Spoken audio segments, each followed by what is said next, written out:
You're now listening to Sound Talent Media. Check out more shows at soundtalentmedia.com.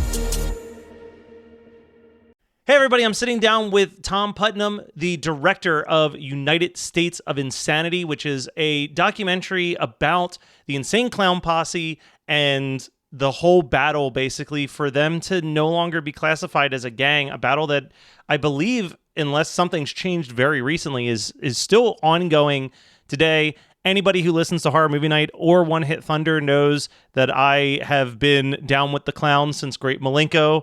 When I heard Halls of Illusion on the box and was like, I want to know more about these guys. So this was definitely something near and dear to my heart. Tom, are you also someone who was a fan of ICP beforehand, or were you just kind of drawn to the idea of how can you classify a band as a gang? I, of course, knew about ICP before we made the film.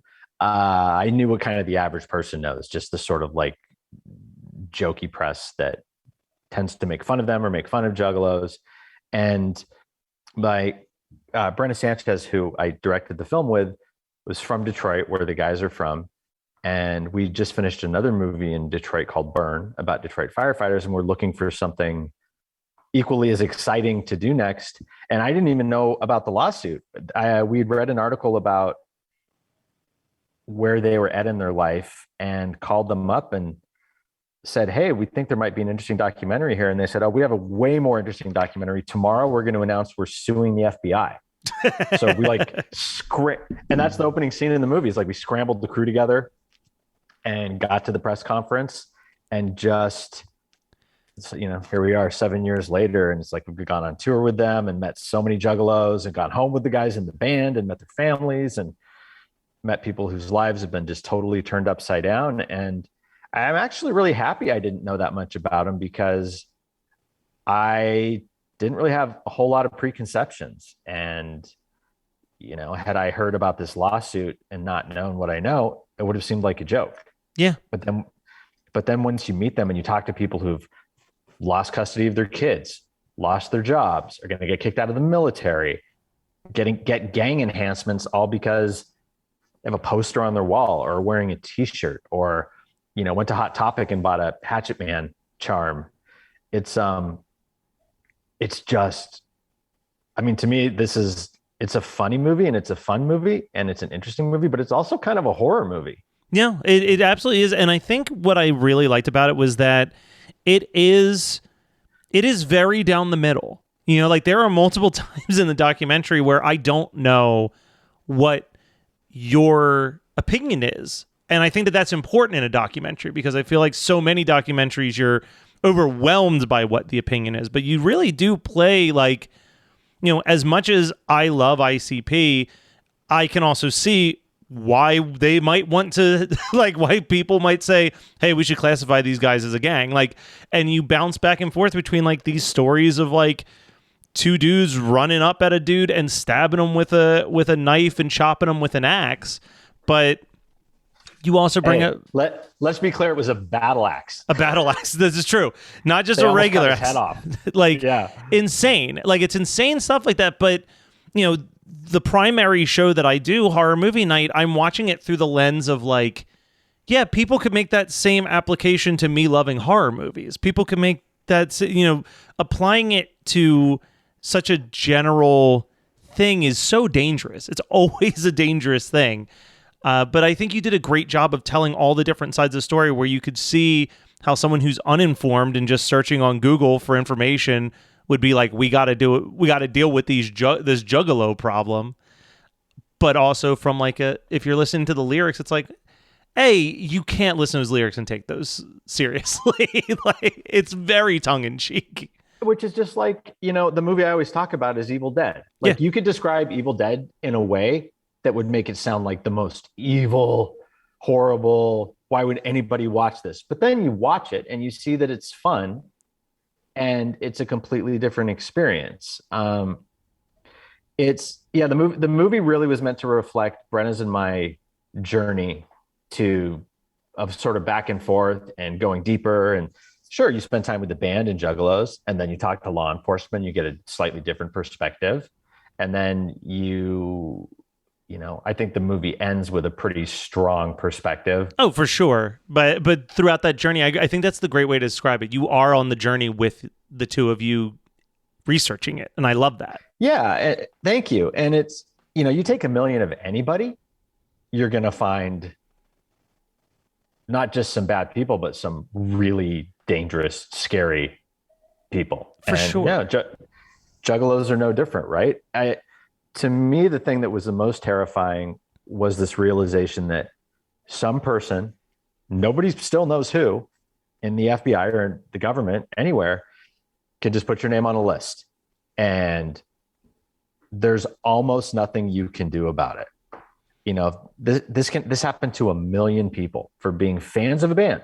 No court case, no criteria. The FBI has no published criteria for what makes a gang, and it'll ruin your life. So like what can an average person do if something like that happens? Or if this can happen to fans of a band, why not fans of another band, or fans of horror movies, or Raiders fans, or Dodgers fans, or any one of a number of things where, you can you saw the film, like you can see certain gangs wear Dodgers caps.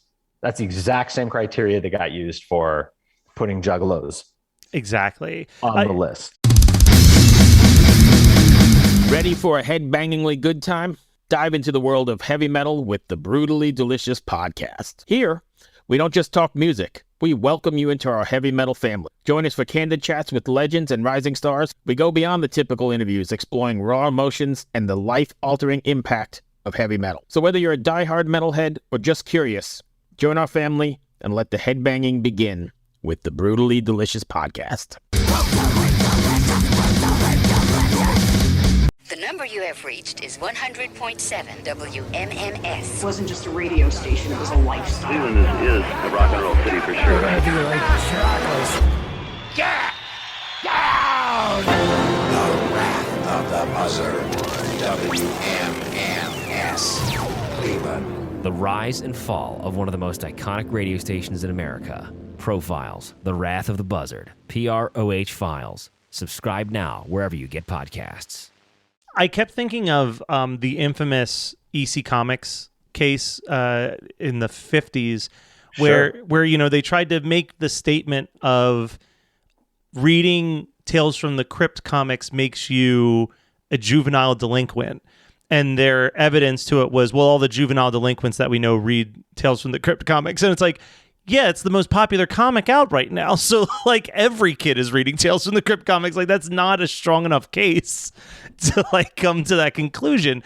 And that's absolutely what's happening here too with the Juggalo situations, where it's like, yes, maybe people who are doing violent things gravitate towards horror movies and gravitate towards the music like ICP, but you also can't just say like, well, yeah, anybody who watches a horror movie or listens to Great Milenko is just going to go out and murder their neighbor with a hatchet. Like it's absurd. Wow. But that's almost verbatim what the FBI said. Yeah. If you go outside and you have a ICP t-shirt on, you're automatically considered a gang member. That's probable cause. A policeman can detain you, photograph you, put you in the gang database, and now you can't get a student loan, can't join the military. You'll get kicked out of the military if you're in there. You'll get a gang enhancement if you get arrested for something, and there's nothing you can do about it. That's just crazy. That's messed up. Yeah. And I mean, the other thing is that I don't know how it sounds like, I don't know if you've gone to the gathering. No, I was actually about to ask you about that because I would say I'm a casual fan of of the Insane Clown Posse, and the gathering seems like one step too far for me, but I'm always fascinated by like American Juggalo was a great short film where someone just kind of walked around the gathering, and then seeing it in yours too is that such a wide tapestry of people. Oh my God. There's attorneys and doctors and there's people that are like, I don't know. I don't know that I would want to like hand this guy my car keys. It's like every type of person is there, but you know what? No matter who they were, it was the most polite, please and thank you. I watched people give food, clothing, like let total strangers crash in their tent. like we'd be carrying our gear, and every single time a bunch of juggalos would run up, like, do you need help with that? Do you need help setting up your camera? It was the nicest, most polite, most helpful group of people I've ever encountered in my life. And, we talked to the venue owner. He was like, the juggalos are the best. The country music people are a nightmare.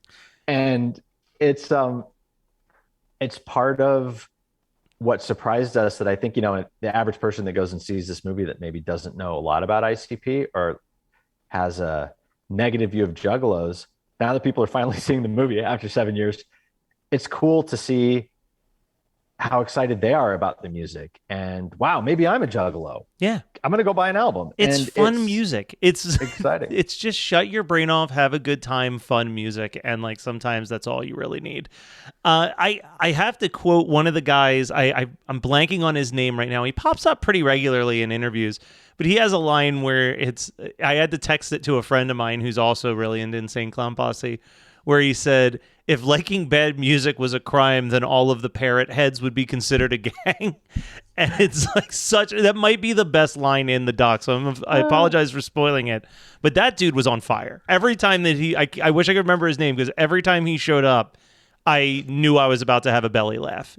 That's Jay Webb. That's Jason Weber, who was a super fan that then became their head of publicity. Gotcha. I mean, zingers left and right. When you're driving with him around the gathering and he's just like rambling on about the different people, I was like, I love this dude. This dude's great. Juggalos are fun, cool, funny people. Yeah. And it's, I mean, is the gathering for everybody? Well, just like the music, probably not, but I can't think of a whole lot of times I had as much fun as I did there.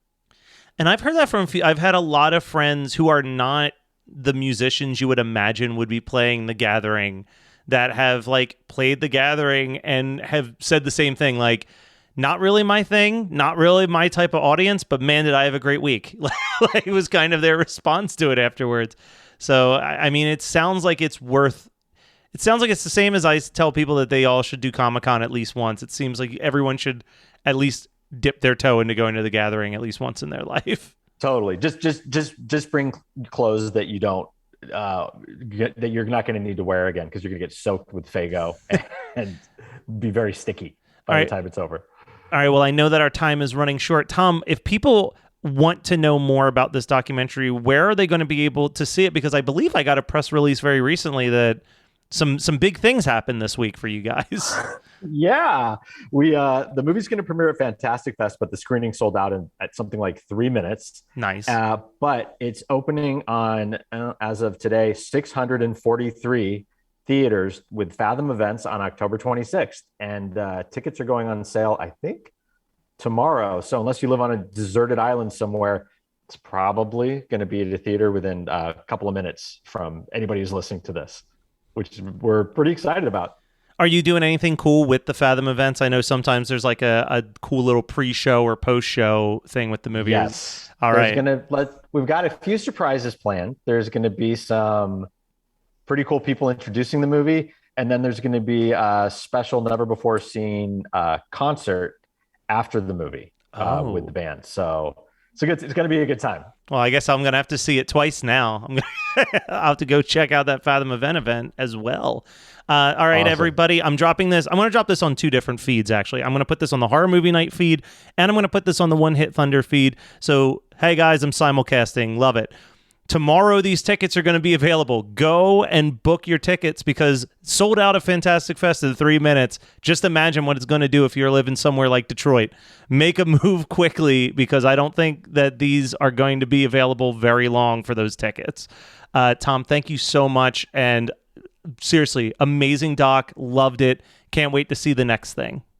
Thanks, man. I appreciate it. Really appreciate you doing the interview. Ready for a head-bangingly good time? Dive into the world of heavy metal with the Brutally Delicious podcast. Here, we don't just talk music. We welcome you into our heavy metal family. Join us for candid chats with legends and rising stars. We go beyond the typical interviews, exploring raw emotions and the life-altering impact of heavy metal. So whether you're a diehard metalhead or just curious, join our family and let the headbanging begin with the Brutally Delicious podcast. The number you have reached is 100.7 WMMS. It wasn't just a radio station, it was a lifestyle. Cleveland is a rock and roll city for sure. Yeah! Down! The Wrath of the Buzzard. WMMS. Cleveland. The rise and fall of one of the most iconic radio stations in America. Profiles, The Wrath of the Buzzard, PROH Files. Subscribe now wherever you get podcasts.